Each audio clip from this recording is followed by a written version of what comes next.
എല്ലാവരെയും പുതിയ വാർത്തയിലേക്ക് ഞാൻ സ്വാഗതം ചെയ്യുകയാണ്.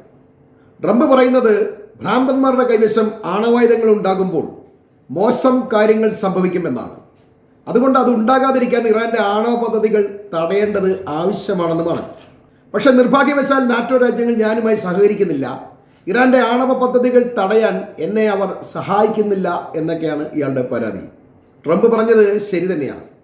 ഭൂമിയിൽ ഒരു രാജ്യത്തെ സാധാരണ മനുഷ്യരെ കൊന്നൊടുക്കുവാൻ 2 തവണ ആണവായുധം ഉപയോഗിച്ച ഒരേ ഒരു രാജ്യം അമേരിക്ക മാത്രമാണ്. ഇപ്പോൾ ട്രംപിനെ പോലെ ഭ്രാന്തനായ ഒരുത്തൻ്റെ കയ്യിൽ ആണവായുധം കൂടാതെ ഏറ്റവും പ്രഹരശേഷിയുള്ള മാരകമായ ആയുധങ്ങൾ കൂടി ഉള്ളപ്പോൾ അത് ഭൂമിയുടെ നിലനിൽപ്പിന് തന്നെയാണ് ഭീഷണിയായിട്ടുള്ളത്. ലോകത്ത് 17 രാജ്യങ്ങളെ നാശത്തിലേക്കും ആഭ്യന്തര കലഹത്തിലേക്കും പൂർണ്ണമായും തള്ളിവിട്ട് അമേരിക്ക 18ാമത്തെ രാജ്യമായി ഇറാനെ തെരഞ്ഞെടുത്തപ്പോൾ അത് നടക്കാതെ വന്നതിൻ്റെ നിരാശ ട്രംപിൻ്റെ വാക്കിലും പ്രവൃത്തിയിലുമൊക്കെ നമുക്ക് തെളിഞ്ഞ് കാണാവുന്നതാണ്. ലോകത്തിൻ്റെ കാലനെ കൂച്ചുവിലങ്ങിട്ട് നിർത്തിയിരിക്കുകയാണ് ഇറാൻ. അയാൾ എല്ലാവിധ തന്ത്രങ്ങളും പയറ്റിയിട്ടും രക്ഷപ്പെടാൻ കഴിയാതെ കുരുങ്ങിക്കിടക്കുകയാണ്. ഭീഷണി കൊണ്ടും ആക്രമണം കൊണ്ടും ഇറാനെ തകർക്കാൻ കഴിയില്ല എന്ന് മനസ്സിലായ ട്രംപ് അടവുകളും ചുവടുകളും മാറ്റി അനുനയത്തിൻ്റെ തന്ത്രജ്ഞതയിലൂടെ വീണ്ടും അടുപ്പിക്കാനുള്ള ശ്രമത്തിൻ്റെ ഭാഗമായി നമുക്ക് മറ്റൊരു ചർച്ച നടത്താം എന്ന് പറഞ്ഞുകൊണ്ട് ഇറാനെ ഇപ്പോൾ ക്ഷണിച്ചിരിക്കുകയാണ്. നിങ്ങൾക്ക് ആണവായുധമില്ലെന്ന് ബോധ്യപ്പെടുത്തിയാൽ ഞങ്ങൾ ഇറാനെ അഭിവൃദ്ധിപ്പെടുത്താൻ പോവുകയാണ് എന്നാണ് ട്രംപും അമേരിക്കയുടെ വൈസ് പ്രസിഡന്റായ JD വാൻസും ഇറാനിന് മുന്നിൽ വയ്ക്കുന്ന ഓഫർ. ഇറാനെ സൈനികമായി നേരിടുന്നതിനേക്കാൾ നല്ലത് അവരെ സാമ്പത്തികമായ ഒരു ഡീലിൽ തളച്ചിടുന്നതാണ് എന്ന് ട്രംപിന്റെ പുതിയ വെളിപാടാണ് അയാളെ കൊണ്ട് ഇങ്ങനെ പറയിക്കുന്നത് എന്ന് നമ്മൾ മനസ്സിലാക്കണം. ആണവായുധം ഉപേക്ഷിച്ചാൽ സാമ്പത്തിക സഹായ നേട്ടം നൽകാമെന്ന വാഗ്ദാനം കൂടുതൽ ഫലപ്രദമാകുമെന്ന് അവർ കരുതുന്നു. നിലവിലെ പശ്ചാത്തലത്തിൽ പശ്ചിമേഷ്യയിൽ ഒരു വലിയ യുദ്ധത്തിലേക്ക് അമേരിക്കൻ സൈന്യത്തെ അയക്കാൻ ട്രംപിന് താല്പര്യമില്ല എന്നുള്ള കാര്യം വ്യക്തമായി കഴിഞ്ഞു. അത് ഇറാനെ ജയിക്കാൻ കഴിയില്ല എന്ന ബോധ്യത്താലാണ്. അയാളുടെ ഇപ്പോഴത്തെ ഹോർമുസ് ഉപരോധം പോലും പരിഹാസ്യമായി കഴിഞ്ഞു. ഇറാന്റെ എണ്ണ വിൽപ്പന തടഞ്ഞ് അവരുടെ സാമ്പത്തിക സോഴ്സ് അടയ്ക്കുക എന്ന ലക്ഷ്യവുമായാണ് ഹോർമുസ് ഉപരോധം എന്ന് പറഞ്ഞ് ട്രംപ് ഇറങ്ങിയത് തന്നെ.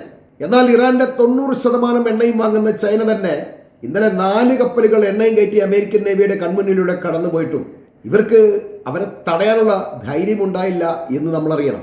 ഉപരോധമുള്ളത് കൊണ്ട് ഇറാനിൽ നിന്നും നേരത്തെ തന്നെ മറ്റു രാജ്യങ്ങൾ എണ്ണ വാങ്ങാത്ത സാഹചര്യമാണ് ഉണ്ടായിരുന്നത്. എന്നാൽ എണ്ണ കൊണ്ടുപോകുന്ന ചൈനീസ് കപ്പലുകളെ തടയാൻ ട്രംപിന് ഭയമായ സ്ഥിതിക്ക് പിന്നെ ഹോർമുസ് ഉപരോധം എന്തിനാണ് എന്ന ചോദ്യമാണ് ഉയരുന്നത്. യഥാർത്ഥത്തിൽ ട്രംപിനോ അയാളുടെ രാഷ്ട്രീയ സൈനിക ഉപദേഷ്ടാക്കൾക്കോ ഒരു കാര്യത്തിലും കൃത്യമായ ഒരു തീരുമാനം പോലും എടുക്കാൻ കഴിയുന്നില്ല എന്ന സൂചനയാണ് ഇങ്ങനെയൊക്കെ സംഭവിക്കുന്നതിൻ്റെ പിന്നിലുള്ള കാര്യം.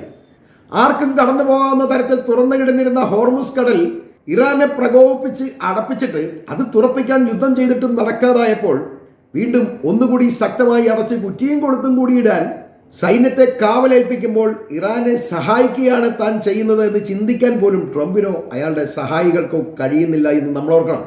ഇപ്പോൾ ഹോർമുസ് അടച്ചതിൻ്റെ മുഴുവൻ ഉത്തരവാദിത്വവും ഇറാനിൽ നിന്നും മാറി ട്രംപിന്റെ തലയിലേക്ക് വീണിരിക്കുന്നു എന്നതാണ് ഇതിലെ ഏറ്റവും രസകരമായ മറ്റൊരു സത്യം.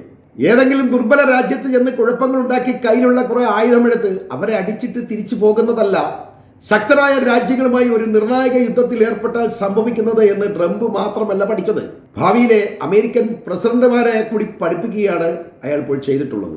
അതുകൊണ്ട് ഇനി വരുന്നവർ കുറച്ചുകൂടി ശ്രദ്ധിക്കാൻ വളരെ സാധ്യതയാണുള്ളത്. ഇപ്പോൾ യുദ്ധത്തിന് പകരം നമുക്ക് ബിസിനസ് ചെയ്യാം എന്ന് പറഞ്ഞ് വീണ്ടും ഒരു ചർച്ചയ്ക്കായി ട്രംപ് ഇറാനെ പാകിസ്ഥാനിലേക്ക് ക്ഷണിക്കുകയാണ്. 2 ദിവസം കഴിഞ്ഞ് പാകിസ്ഥാനിൽ വീണ്ടും ചർച്ചയുണ്ടാകാനുള്ള സാധ്യതയൊക്കെയാണ് കാണുന്നത്. ഈ ചർച്ചയിൽ ട്രംപ് മുന്നോട്ട് വയ്ക്കുന്നത് ഇറാന്റെ അഭിവൃദ്ധി എന്നൊരാശയമാണ്. അഭിവൃദ്ധിപ്പെടുത്തുക എന്നതുകൊണ്ട് ഉദ്ദേശിക്കുന്നത് പ്രധാനമായും ഇറാന്റെ മേലുള്ള സാമ്പത്തിക ഉപരോധങ്ങൾ നീക്കം ചെയ്യുക എന്നുള്ളതാണ്.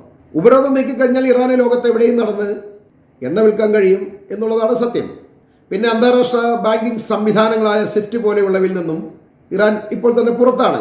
ഇത് നീക്കിയാൽ ഇറാനിലേക്ക് വിദേശ നിക്ഷേപം ഒഴുകിയെത്താനും സാധ്യത വളരെ കൂടുതലാണ്. പിന്നെ അമേരിക്ക ഉൾപ്പെടെ ലോകത്തെമ്പാടുമുള്ള ഇറാന്റെ ഫ്രീസ് ചെയ്ത പണവും സ്വത്തുമെല്ലാം അവർക്ക് തിരികെ കിട്ടും. അതായത് ലോകത്തിൻ്റെ വിവിധ ഭാഗങ്ങളിലെ ബാങ്കുകളിൽ ഇറാന്റെ കോടിക്കണക്കിന് ഡോളർ അമേരിക്കൻ സമ്മർദ്ദം മൂലം മരവിപ്പിക്കപ്പെട്ടിട്ടുണ്ട്. ഇതെല്ലാം ആണവായുധം ഉപേക്ഷിച്ചാൽ തിരികെ ലഭിക്കും എന്നുള്ളതാണ് വസ്തുത. അതുകൂടാതെ വ്യവസായം, കൃഷി, അടിസ്ഥാന സൗകര്യ വികസനം എന്നിവയിൽ അമേരിക്കൻ കമ്പനികൾക്ക് ഇറാനുമായി സഹകരിക്കാനും കഴിയും. ചുരുക്കി പറഞ്ഞാൽ നിങ്ങൾ അണുബോംബ് ഉണ്ടാക്കുന്നത് നിർത്തുക, പകരം ഞങ്ങൾ നിങ്ങളെ ഒരു സമ്പന്ന രാജ്യമാക്കാൻ സഹായിക്കാം എന്നാണ് ട്രംപിന്റെ പുതിയ ഓഫർ ഇറാന്റെ മുന്നിൽ വന്നിട്ടുള്ളത്. ഇതിനെ ഒരു മാക്സിമം പ്രഷർ ടു ഡീൽ തന്ത്രം എന്ന് വേണമെങ്കിൽ വിളിക്കാം.